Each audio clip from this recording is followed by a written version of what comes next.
Et nous accueillons maintenant Thomas en direct sur Europe 1. Bonjour Thomas, bienvenue sur notre antenne. Bonjour Eve, bonjour. Alors quel âge avez-vous Thomas et d'où nous appelez-vous?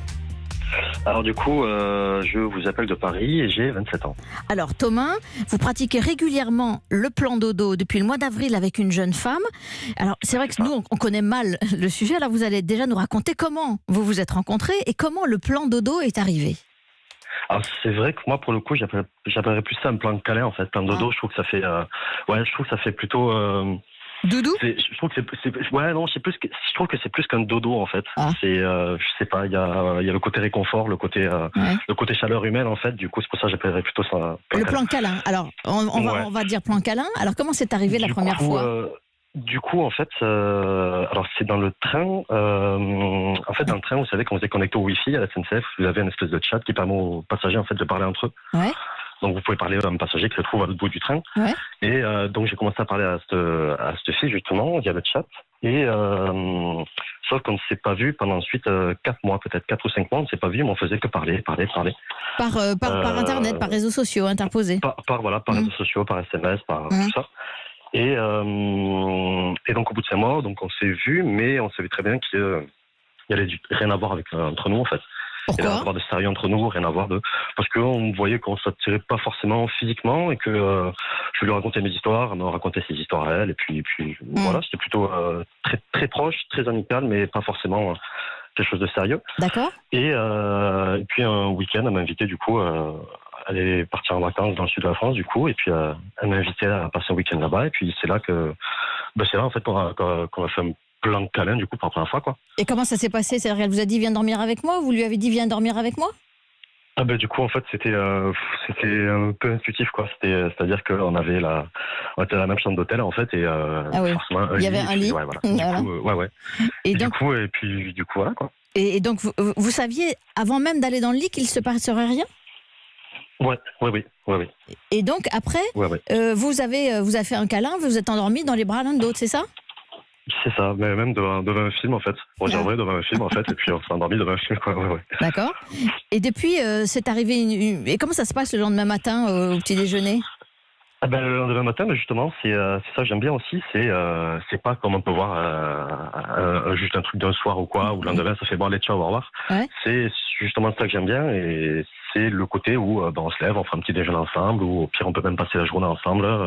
Et la conversation continue en vrai. Et la conversation continue. Mais c'est juste le côté vraiment, le côté sexuel qu'il n'y a pas, le côté couple qu'il n'y a pas quoi. Alors, et vous êtes revus, je crois, régulièrement, une dizaine de fois depuis le mois d'avril. Mais comment on prend rendez-vous avec un plan câlin? On dit est-ce que ce soir, comment ça se décide? Écoutez, avec elle, en fait, c'est juste, par exemple, tu fais quoi ce soir? Tiens, vas-y, je viens dormir chez toi. Ok, pas de souci.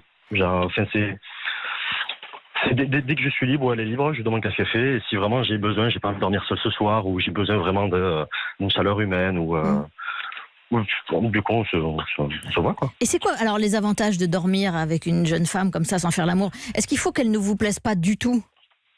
Non, alors pas forcément ça non plus, parce que il y a quand même, il y a pas forcément le côté physique attractif, mais forcément que c'est une personne qui plaît un minimum, enfin que ça soit un peu comme si vous aviez peut-être une amie ou une super amie ou quoi, que vous savez très bien qu'il ne se passerait jamais rien, mais vous pouvez quand même dormir ensemble en fait.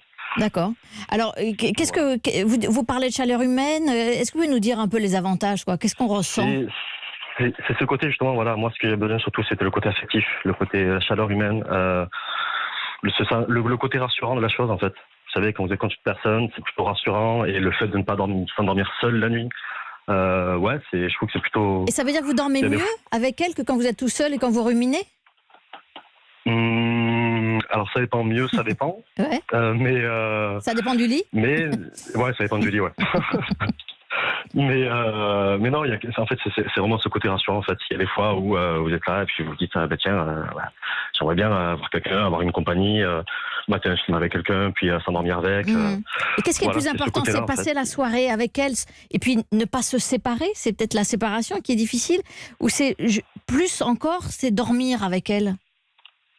Non, justement, la séparation n'est pas difficile justement. Ouais.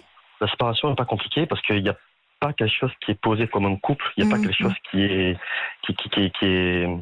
qu'on peut dire ça. Oui, je comprends. En fait. Il y a plein de trucs en formation, il n'y a pas... C'est douillet. Ouais, voilà, Et c'est quelque chose de douillet, c'est quelque... Oui, allez-y. Et c'est quelque chose de douillet, justement, et c'est pas... Il y a plein de trucs de formés comme un couple, et puis c'est pas forcément un truc non plus un lendemain, en fait. C'est pas comme un plan d'un soir ou quelque chose, en fait. Alors, Thomas, vous êtes actuellement célibataire. Est-ce que vous pensez que vous pourriez continuer à faire des des plans câlins avec cette jeune fille si vous n'étiez pas célibataire? Alors, ça, j'y ai déjà pensé. J'ai jamais su trop vraiment y répondre. Je peux comprendre que la personne, si j'étais en couple, je peux comprendre tout à fait que la personne soit jalouse, c'est tout à fait normal, je peux comprendre. Mais après, moi, je pense qu'à partir du moment où il y a un minimum de confiance dans son couple, je pense que ça pourrait se passer. Peut-être que vous en auriez moins besoin aussi. Juste, Thomas, pour terminer, je voulais vous demander comment vous l'appelez, cette jeune femme. C'est votre amie, c'est votre copine, c'est votre plan câlin? Comment elle s'appelle dans votre tête? Dans ma tête, ça peut être son prénom, ou alors